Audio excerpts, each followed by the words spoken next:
hindi pa tayo tapos sa Kim Pao, sa kabila kasi ng mga issue na kinaharap ng movie nila, no?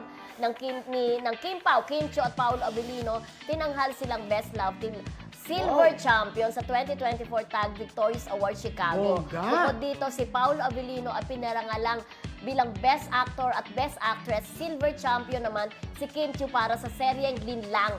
At ang Tag Victorious Award ay isang taunang parangal na kinikilala ang mga natatanging Filipino talent sa Amerika. Ang pagkilalang ito ay patunay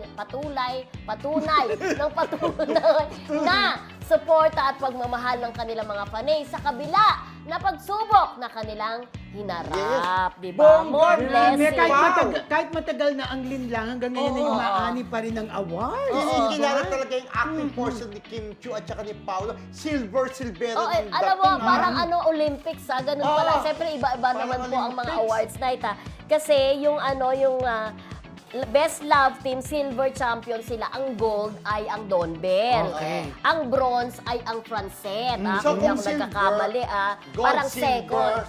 Gold, silver, at saka ano isa, gold, silver, bronze, di ba? Tapos, Paulo sa gold naman, si Kim Chiu sa silver. Ayan, silver, may gold.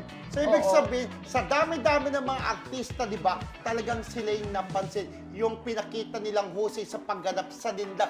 In fairness, ang galing-galing nila. Magaling naman kasi sila doon. Lalo silang pansampan si Kim Chiu ni Maricel, dahil sa pagtataksi. Magbasa muna Ang galing tayo ni Kim Chiu. ng comment. Sabi ni Ate, Marcelita from UK, sana wala nang changes at napakamahal. Nagpa-change na ako. Mas special was sa BS Plus kasama pa ang Marisol host. Ay, bongga Marcelita, thank you, friendship. Pupunta siya sa atin, excited na tayo. Nagparibok ng ticket si Ate Marcelita. Ay, pakainin ka namin ng siomay sa baba, Marcelita. Sabi ni babae, supportahan ng mga pelikulang Pilipino na maipakita globally. Yan na ang trend. Tulungan tayo para sa talentong Pilipino. Excited to see My Love Will Make You Disappear in Norway. Hi mga Aya Atal. Ayan, congratulations Kim Pao forever from Miriam Antolin.